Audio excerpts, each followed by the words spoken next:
살롬. 당신의 삶에 하나님의 평강이 가득하기를 기도합니다. 오늘 우리가 함께 나눌 이야기는 잠시 일상의 분주함을 내려놓고 우리 영혼의 가장 깊은 갈망에 귀 기울이는 시간이 될 것입니다. 혹시 하늘에 속한 삶 혹은 승천의 라이프 스타일이라는 말을 들어보셨나요? 조금은 낯설게 들릴 수도 있겠습니다. 하지만 이것은 어려운 신학 이론이 아니라 예수님께서 이 땅에서 실제로 살아내셨던 삶의 방식이며 오늘 우리 각자에게 주어진 위대한 초대장입니다. 우리의 삶이 때로는 광야처럼 느껴지고 수많은 문제 앞에서 무력감을 느낄 때가 있습니다. 마치 우리 민족이 겪었던 혹독했던 보릿고개 시절처럼 하루하루를 버텨내는 것만으로도 벅찰 때가 있지요. 그러나 성경은 우리에게 전혀 다른 차원의 삶이 가능하다고 말합니다. 바로 그리스도 안에서 하늘에 앉은 자로서 살아가는 절대적인 승리와 평안이 있는 삶입니다. 본격적인 이야기에 앞서 만약 오늘 이 말씀이 당신의 마음에 울림을 준다면 이 은혜를 소중한 이들과 함께 나누어 주십시오. 이 채널을 구독하고 알림을 설정하시면 삶의 지혜와 희망이 담긴 이야기들을 놓치지 않고 만나보실 수 있습니다.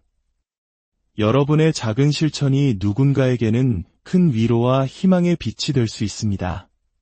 자, 이제 우리 마음을 가다듬고 우리를 위해 예비된 놀라운 삶의 비밀 속으로 함께 들어가 보겠습니다.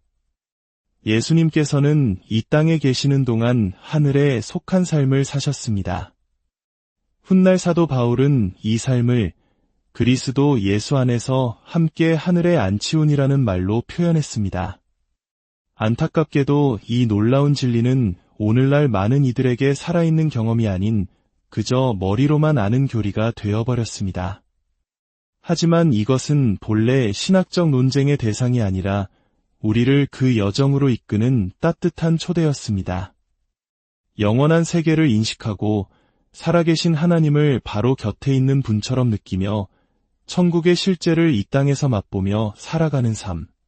바로 이 주님 안에 거하는 삶이야말로 절대적인 승리와 평안이 보장된 자리입니다. 요한복음 15장 7절은 최근 몇 년간 저의 신앙 여정에 가장 큰 영향을 준 말씀입니다. 너희가 내 안에 거하고 내 말이 너희 안에 거하면 무엇이든지 원하는 대로 구하라 그리하면 이루리라.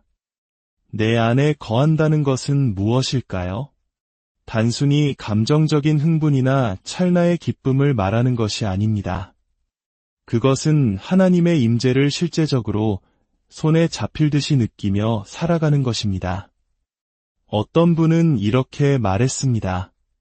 하나님이 그분이 말씀하신 것처럼 정말로 위대하시다면 그분을 찾는 것이 그렇게 어려워서는 안 된다. 참으로 지혜로운 말입니다. 우리는 종종 하나님을 너무 멀리서 혹은 너무 어려운 방식으로 찾으려 합니다. 하지만 진실은 이것입니다. 우리는 하나님의 임재를 경험하기 위해 단 한 걸음이면 충분한 거리에 있습니다. 영원을 깨닫기까지도 천국을 맛보기까지도 단 한 걸음이면 됩니다. 그리스도 안에 거하는 것은 바로 천국을 미리 맛보는 경험입니다. 왜냐하면 천국의 모든 것은 예수 그리스도 그분 자신으로부터 비롯되기 때문입니다. 그곳에 있는 어떤 것도 그분과 분리되어 존재하지 않습니다. 전도서 3장 11절은 하나님께서 우리 마음에 영원을 사모하는 마음을 주셨다고 말씀합니다. 이것은 우리의 영적 DNA와도 같습니다. 영원은 우리 존재 자체에 새겨져 있습니다. 그렇기에 그분을 의식하며 사는 것은 우리 인생의 가장 큰 특권입니다. 사탄이 하는 가장 큰 일은 바로 이 특권을 빼앗는 것입니다. 그는 속임수와 거짓 비난, 그리고 세상의 온갖 염려를 도구로 사용하여 우리를 산만하게 만듭니다. 우리가 이미 선물로 받은 하나님을 의식하며 살아갈 수 있는 능력으로부터 우리의 시선을 돌리게 합니다. 하지만 기억하십시오. 하나님을 의식하며 사는 것은 우리가 애써서 만들어내야 하는 어떤 상태가 아닙니다. 오히려 그것은 우리가 애써서 하지 않으려고 노력해야만 잃어버릴 수 있는 우리 본연의 모습에 더 가깝습니다. 그분은 우리 삶의 가장 선명한 실체이십니다. 우리를 향한 그분의 사랑은 이 세상 그 어떤 것보다도 강렬합니다. 죄가 세상에 들어오기 전부터 하나님께서는 이미 구원자를 예비하셨습니다. 그분의 아들이 우리가 받아야 할 모든 저주와 심판을 대신 짊어지심으로 우리가 그분이 마땅히 받으셔야 할 모든 영광과 축복을 값없이 상속받게 하셨습니다. 이것은 우리의 이성으로는 도저히 이해할 수 없는 신비입니다. 그분이 우리를 대신하여 친히 죄가 되시고 아버지의 진노를 감당하셨다는 사실을 온전히 이해하려 할 때 우리의 생각은 한계에 부딪힙니다. 하지만 하나님께서 주신 믿음이라는 선물을 통해 우리는 이 구원을 받아들이고 그분이 예비하신 영원한 삶으로 들어갈 수 있게 됩니다. 하나님의 임재는 유통기한이 없습니다. 결코 낡거나 익숙해져서 무뎌지는 법이 없습니다. 우리의 신앙생활이 틀에 박힌 습관이 되고 찬양이 입에만 맴돌고 기도가 형식적인 언어가 될 수는 있어도 살아계신 하나님의 임재 그 자체는 결코 진부해지지 않습니다.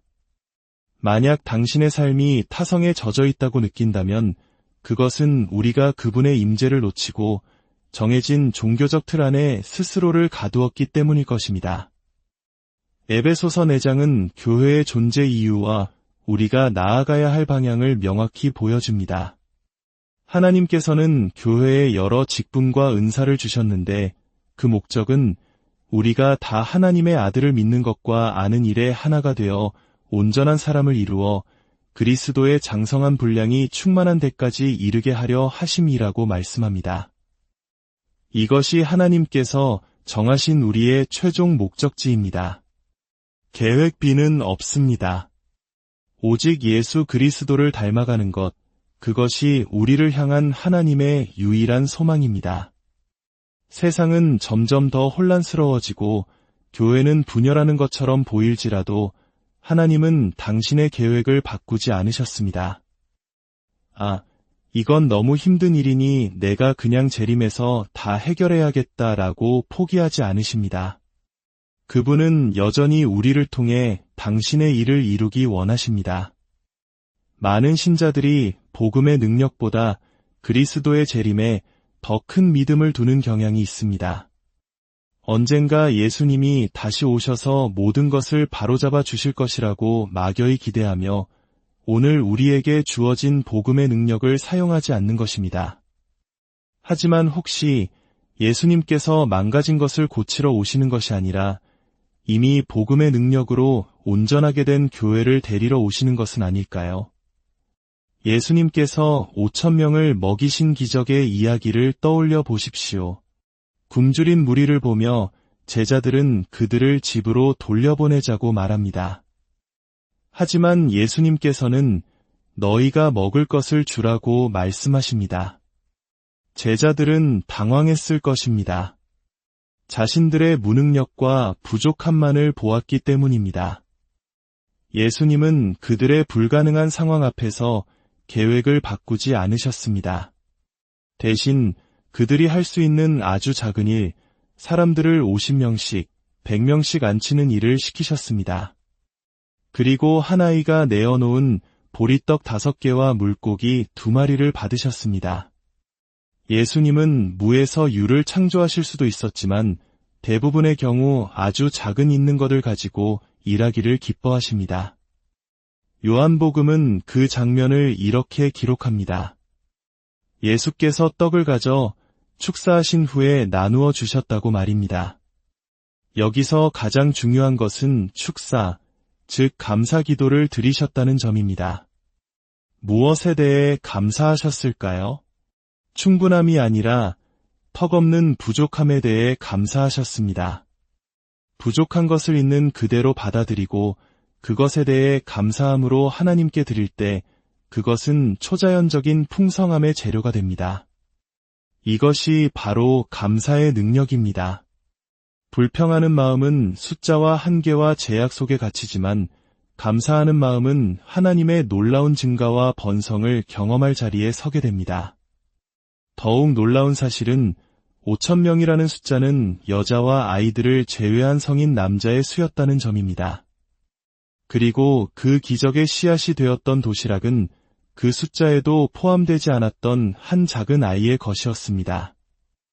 하나님께서는 세상이 하찮게 여기고 주목하지 않는 작은 존재를 통해 가장 위대한 역사를 이루십니다. 예수님은 바로 그 아이의 작은 헌신을 귀하게 여기셨습니다. 그리고 기적은 예수님이 음식을 산더미처럼 쌓아놓으시는 방식으로 일어나지 않았습니다. 그분은 음식을 12바구니에 나누어 제자들에게 주셨고 제자들이 사람들에게 나누어 주는 과정에서 음식이 불어났습니다. 너희가 먹을 것을 주라는 예수님의 처음 명령은 변하지 않았습니다. 다만 그분은 제자들이 순종할 수 있는 작은 행동들을 통해 불가능을 가능하게 하셨습니다. 대부분의 기적은 순종이라는 고리를 통해 연결되어 있습니다. 우리는 종종 무언가 엄청난 일이 우리에게 일어나기만을 기다리지만 하나님께서는 우리가 먼저 믿음의 발걸음을 내딛기를 원하십니다. 소경 바디메오가 자신의 유일한 생계수단이었던 거지의 겉옷을 벗어 던지고 예수님께 나아갔던 것처럼 우리의 믿음은 행동으로 증명되어야 합니다. 이제 요한복음 3장으로 가보겠습니다. 니고데모라는 사람이 밤에 예수님을 찾아옵니다. 그는 예수님이 행하시는 표적을 보고 그분이 하나님께로부터 오신 선생임을 인정합니다. 그러자 예수님은 사람이 거듭나지 아니하면 하나님의 나라를 볼 수 없느니라라는 당시로서는 충격적인 말씀을 하십니다. 하나님의 나라는 눈에 보이는 왕국이 아니라 하나님의 보이지 않는 통치와 다스림의 영역입니다. 예수님께서 귀신을 쫓아내셨을 때 그것은 보이지 않는 하나님의 통치가 그 사람에게 임하여 어둠의 권세를 몰아낸 가시적인 증거였습니다. 거듭난다는 것은 바로 이 보이지 않는 하나님의 나라를 볼 수 있는 영적인 눈을 뜨게 되는 것을 의미합니다. 예수님은 이어서 바람이 임의로 불매 내가 그 소리는 들어도 어디서 와서 어디로 가는지 알지 못하나니 성령으로 난 사람도 다 그러하니라고 말씀하십니다. 즉, 거듭난 성도의 삶은 이 세상의 원리가 아닌 바람과 같이 자유롭고 신비로운 성령의 인도를 따라 사는 삶이라는 것입니다. 니고데모가 혼란스러워하자 예수님은 의미심장한 말씀을 하십니다. 내가 땅의 일을 말하여도 너희가 믿지 아니하거든 하물며 하늘의 일을 말하면 어떻게 믿겠느냐?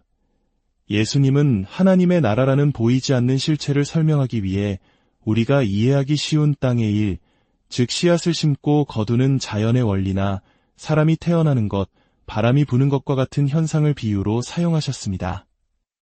우리가 이러한 자연적인 원리를 통해 영적인 진리를 깨닫고 믿음이 자라기를 원하셨던 것입니다. 만약 우리가 이렇게 이해하기 쉬운 비유조차 받아들이지 못한다면 이 땅에 아무런 비유도 존재하지 않는 더 깊고 신비로운 하늘의 일을 어떻게 이해할 수 있겠느냐고 반문하신 것입니다. 그리고 마침내 오늘 이야기의 가장 핵심적인 구절에 다다릅니다. 요한복음 3장 13절입니다. 하늘에서 내려온 자 곧 인자 외에는 하늘에 올라간 자가 없느니라. 이 구절의 어떤 번역본에는 하늘에서 내려온 자, 곧 하늘에 있는 인자라고 되어 있습니다. 이 말씀은 예수님께서 십자가에 달리시고 부활, 승천하시기 훨씬 이전에 하신 말씀입니다. 예수님은 제자들과 함께 이 땅을 걷고 사람들을 가르치시는 바로 그 순간에 자신이 동시에 하늘에 있다고 선언하신 것입니다. 이것이 바로 승천의 라이프 스타일의 비밀입니다. 예수님은 육신으로는 이 땅에 계셨지만 그의 영은 항상 하늘의 보좌에 계신 아버지 하나님과 온전히 연결되어 있었습니다. 그분은 땅에 살면서 동시에 하늘을 사셨습니다.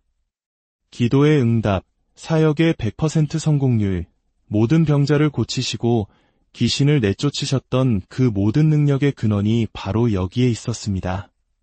그분은 땅의 문제와 상황을 하늘의 관점으로 바라보고 하늘의 자원으로 해결하셨습니다.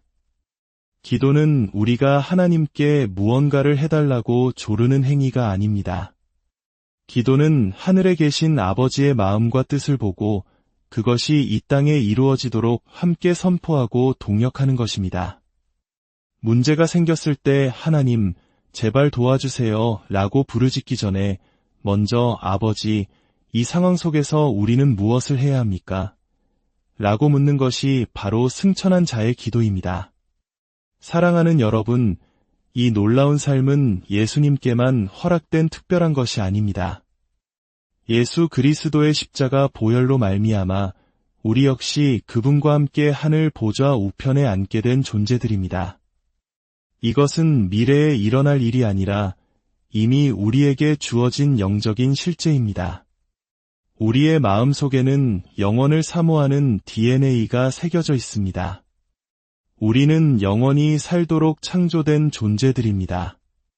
이제 우리의 선택에 달려 있습니다. 땅의 것에 매여 염려와 두려움 속에서 살아갈 것인가, 아니면 이미 우리에게 주어진 하늘의 권세를 누리며 승리의 삶을 살아갈 것인가. 이제 잠시 함께 기도하는 시간을 갖겠습니다. 당신의 목소리로, 당신의 언어로 직접 하나님께 나아가십시오. 소심한 기도는 소심한 응답을 받지만 담대한 기도는 담대한 응답을 가져옵니다. 오늘 들은 말씀 중 당신의 마음에 가장 와 닿았던 부분을 붙잡고 용기 있게 기도하십시오.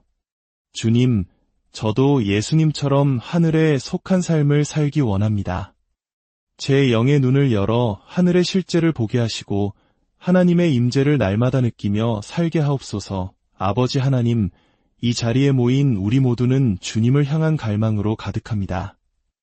우리 마음에 심어두신 영원을 향한 갈망, 우리가 영원히 주님과 함께 살도록 창조되었다는 이 놀라운 진리를 오늘 새롭게 발견하게 하시니 감사합니다. 성령 하나님의 임재에 대한 우리의 모든 감각을 깨워주시옵소서. 임마누엘, 우리와 함께 하시는 하나님을 그 어느 때보다도 더 깊고 생생하게 느끼게 하여 주시옵소서. 하늘이 어떻게 움직이는지, 영원한 세계의 원리가 무엇인지 우리로 하여금 깨닫게 하시고 날마다 그 영원을 의식하며 살아가게 하옵소서. 무엇보다도 예수님께서 보여주신 그 승천의 삶을 우리도 살게 하여 주시옵소서. 예수 그리스도의 보혈의 공로를 의지하여 하늘 보좌 우편에 앉은 자의 권세와 능력을 가지고 이 땅을 살아가게 하여 주시옵소서. 주님의 마음을 알고 주님의 눈으로 세상을 보며 주님의 뜻을 이 땅에 이루는 통로로 우리를 사용하여 주시옵소서. 우리의 삶을 통해 하나님의 나라가 확장되며 모든 영광을 주님 홀로 받으시옵소서. 이 시간 육신의 질병으로 고통받는 이들이 있습니까? 수년간 당신을 괴롭혀온 편두통, 아이들의 잦은 기병, 암으로 인한 두려움, 원인 모를 근육과 뼈의 통증, 그 모든 어둠의 권세는 오늘 이 시간 예수 그리스도의 이름으로 떠나갈지어다. 오늘 밤이 치유의 밤이 될 것을 선포합니다. 하나님의 온전케 하시는 능력이 당신의 머리부터 발끝까지 모든 세포를 새롭게 할 것입니다. 당신의 마음의 소원을 아시고 모든 계획을 온전히 이루시는 하나님을 찬양합니다. 이 한 주간도 하늘의 평강과 승리가 당신의 삶에 가득하기를 우리 주 예수 그리스도의 이름으로 축복하며 기도합니다.